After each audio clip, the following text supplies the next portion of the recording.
नमस्कार, स्वागत है आपका सागर कोचिंग सेंटर भगवानपुर में। मैं हूं श्रवण कुमार सागर। आज के इस वीडियो में हम आपके लिए लेकर के आए हैं राजस्थान एनएमएस एग्जाम 16 नवंबर 2025 के लिए मॉडल क्वेश्चन पेपर। तो आइए वीडियो को शुरू करते हैं। राजस्थान में 4 सेट में प्रश्न आते हैं, जैसे कि ये सेट ए है, सेट बी, सेट सी और सेट डी भी होता है। यह सेट का क्या मतलब है कि क्वेश्चन तो आपको सेम ही रहेगा हर स्टूडेंट को, लेकिन क्वेश्चन के नंबर में डिफरेंस रहेगा। जैसे कोई क्वेश्चन किसी विद्यार्थी को 1 नंबर में है तो हो सकता है कि वही क्वेश्चन किसी विद्यार्थी को 10 नंबर में देखने को मिले। तो इस तरह से 4 सेट में प्रश्न बनाया जाता है। तो यहाँ पर देखिए इसी तरह से आपको एग्जाम में क्वेश्चन पेपर रहेगा। ठीक है, यहाँ पे इस तरह से निर्देश दिए रहेंगे और नीचे आएंगे तो यहाँ पे आप निर्देश को पढ़ भी सकते हैं। यहाँ पे ज़रूरी चीज़ क्या है कि टोटल 180 प्रश्न होता है और ये अंग्रेजी और हिंदी दोनों में छपा होता है और इसमें नेगेटिव मार्किंग नहीं होता, यानी किसी प्रश्न का अगर आप गलत उत्तर भी दे देंगे तो नंबर नहीं कटेगा, इसलिए आपको 180 में 180 बनाना चाहिए। ठीक है, तो यहाँ पर आप देख सकते हैं। चलिए यहाँ पे हम चलते हैं क्वेश्चन पर। तो इस तरह से क्वेश्चन आपको आएगा। तो यहाँ पे देखिए, अगर आप किसी प्रश्न का उत्तर जानते हैं तो कमेंट में ज़रूर लिखिएगा। तो यहाँ पे सबसे पहले आपको आएगा सामाजिक विज्ञान का प्रश्न, क्वेश्चन नंबर 1 से लेकर 35 तक। तो चलिए इस वीडियो में हम क्वेश्चन नंबर 1 से 35 तक देखेंगे सामाजिक विज्ञान के प्रश्नों को। अगले वीडियो में साइंस का और फिर उसके बाद गणित के प्रश्नों को देखेंगे, फिर मैथ पेपर भी लेकर के आएंगे। तो इसलिए आप पूरी तैयारी के लिए चैनल को ज़रूर सब्सक्राइब कर लीजिएगा। तो पहला प्रश्न है, किस शासक ने जल सेना बनाई थी? तो देखिए इसमें से किस शासक ने जल सेना बनाई थी? तो इसका सही आंसर होगा राजेंद्र प्रथम। ठीक है, ऑप्शन नंबर 4 सही है। अगर आप किसी प्रश्न का उत्तर जानते हैं तो आप भी कमेंट में लिख सकते हैं। वायुमंडल की किस परत में ओजोन पाई जाती है? ठीक है, यहाँ पे देखिए क्षोभ मंडल, बाह्य मंडल, समताप मंडल, मध्यमंडल। ये जो क्वेश्चन है देखिए अभी हाल ही में उत्तर प्रदेश में एग्जाम हुआ है और उसमें ये प्रश्न आया हुआ है। ठीक है, तो अन्य राज्य के स्टूडेंट जो भी देख रहे हैं तो यह ना समझे कि ये राजस्थान का है तो हम क्यों देखें, सभी राज्यों के लिए इम्पोर्टेंट है, क्योंकि ये 2 नंबर का जो प्रश्न है अभी 9 नवंबर को यूपी में एग्जाम हुआ था, उसमें ये पूछा गया था। ठीक है, तो इसका सही आंसर क्या होगा? अगर तो ये होगा समताप मंडल। ठीक है, ओजोन किस में होता है? समताप मंडल में। तीसरा ऑप्शन सही है। तीसरा प्रश्न है, सहारा रेगिस्तान विश्व के कितने देशों से घिरा हुआ है? सहारा रेगिस्तान क्या है? दुनिया का सबसे बड़ा मरुस्थल है। ठीक है, जो अफ्रीका में है और ये 11 देशों से घिरा हुआ है। यहाँ पे चौथा ऑप्शन इसका सही होगा। आइए अगला प्रश्न करते हैं, निम्न में से किसने त्रिपक्षीय संघर्ष में भाग नहीं लिया था? ठीक है, तो देखिए चौहान जो है ये त्रिपक्षीय संघर्ष में भाग नहीं लिया था। दूसरा ऑप्शन इसका सही होगा। ग्रेनाइट उदाहरण है। ग्रेनाइट किस प्रकार का सेल है ना? तो ग्रेनाइट जो है अंतर्भेदी आग्नेय सेल का उदाहरण है। पहला ऑप्शन इसका सही होगा। आइए अगला प्रश्न करते हैं, अलवार कहा जाता है तो अलवार किसको बोलते हैं? वैष्णव संत को बोलते हैं अलवार। तो दूसरा ऑप्शन इसका सही होगा। अगला है, हिमनद से क्या तात्पर्य? नाम से ही स्पष्ट है, हिम मतलब होता है बर्फ और नद मतलब नदी, तो क्या हो जाएगा? बर्फ की नदी। तो यहाँ पे चौथा ऑप्शन सही होगा। आइए अगला प्रश्न करते हैं। यहाँ पे प्रश्न है, राजस्थान में पहली सूती वस्त्र मिल कहाँ स्थापित की गई थी? तो राजस्थान में पहला सूती वस्त्र मिल ब्यावर में स्थापित हुआ था। चौथा ऑप्शन सही होगा। चंदबरदाई राजस्थान के किस राजा के दरबार में कवि थे? है ना, तो ये जो कवि हुए हैं ये पृथ्वीराज चौहान तृतीय के राज में हुए थे। पहला ऑप्शन सही होगा। निम्न में कौन ऊर्जा का गैर परंपरागत साधन नहीं है? ठीक है, गैर परंपरागत का क्या मतलब है? जिसका ज़्यादा उपयोग नहीं होता है ना ऊर्जा के लिए, तो कौन सा हो जाएगा?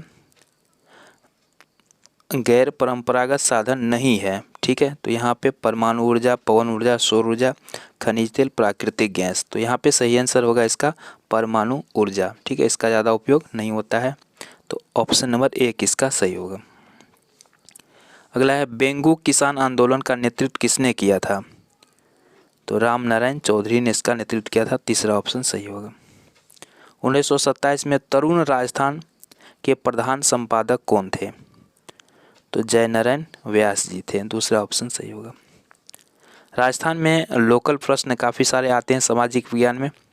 बालवाड़ी की सुविधा के लिए किसी संस्था में महिला कर्मचारियों की संख्या कितनी होनी चाहिए?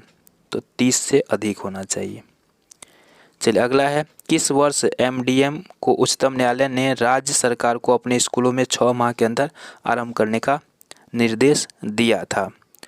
ठीक है, तो ये 2001 में ऐसा निर्देश दिया गया था। एमडीएम मतलब होता है मध्याह्न भोजन योजना, मिड डे मील जिसको हम लोग कहते हैं, और ये सबसे पहले जो है लागू हुआ था तमिलनाडु में। ठीक है, पहला राज्य तमिलनाडु था जिसमें 1995 में मिड डे मील योजना शुरू किया गया था, और बाद में उच्चतम न्यायालय के आदेश से 2001 में सभी राज्यों में इसको लागू किया गया था। ठीक है, चलिए आगे बढ़ते हैं।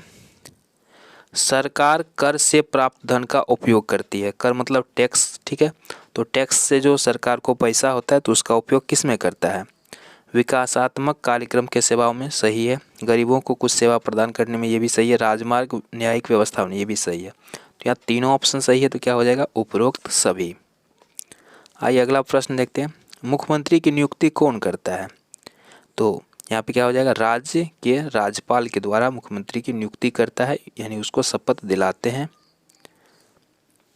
महिलाओं की शारीरिक व मानसिक सुरक्षा के लिए कानून किस वर्ष लाया गया था? तो इसका सही आंसर होगा 2006 में। ये भी क्वेश्चन यूपी एनएमएस एग्जाम 2025 में आया हुआ है। तो देखिए काफ़ी सारे प्रश्न जो मैच करते हैं, तो इसलिए आप लोग ध्यान से इसको पूरा जरूर देखिएगा। किस सन में न्याय व्यवस्था स्थापित करने की गई जिसके अनुसार हर जिले में 2 अदालतें थी? तो ये हुआ था 1772 में। पहला ऑप्शन सही होगा। खुसन वीसी माहिर होते थे। ठीक है, ये किस में माहिर होते हैं? सुंदर ढंग से नकल कर लिखने में। रेशम के कीड़े पालने से संबंधित समुदाय कौन सा था? तो ये हो जाएगा संथाल, जो एक आदिवासी होते हैं। भारत का सर्वोच्च न्यायालय कहाँ पर स्थित है?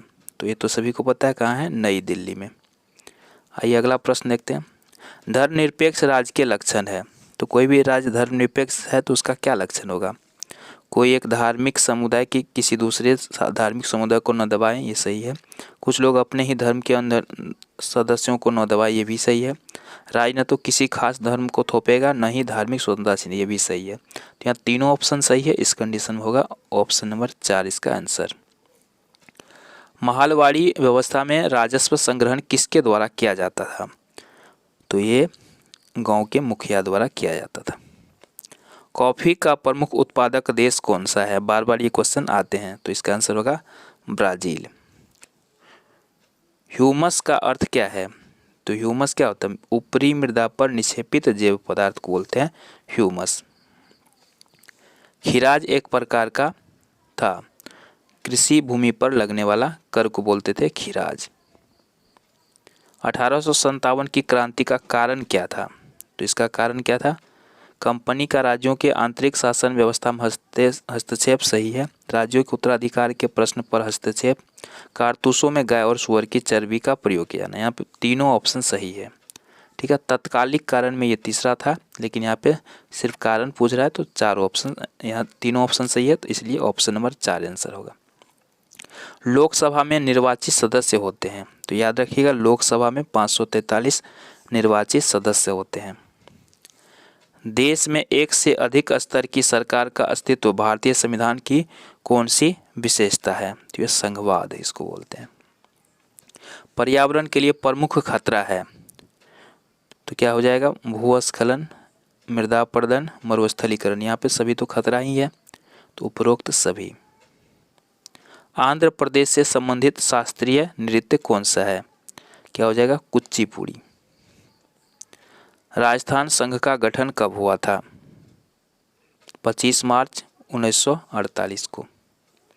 राजस्थान की एकमात्र जनजाति जिसे भारत सरकार ने आदिम जनजाति समूह की सूची में शामिल किया है, तो है सहरिया। पेटेंट का अर्थ क्या है? पेटेंट का अर्थ क्या है? तो इसका सही उत्तर होगा किसी विचार अथवा आविष्कार पर एकमात्र अधिकार। सीमेंट उत्पादन के लिए आवश्यक है, तो यहाँ पे सही आंसर क्या हो जाएगा इसका? सीमेंट के लिए क्या चाहिए? चूना, पत्थर, जिप्सम एवं कोयला। चलिए यहाँ पर हमारा विज्ञान का प्रश्न शुरू होता है, तो अगले वीडियो में हम विज्ञान के प्रश्नों को लेकर आएंगे, इसलिए चैनल पर नए तो सब्सक्राइब जरूर कर लीजिएगा। धन्यवाद।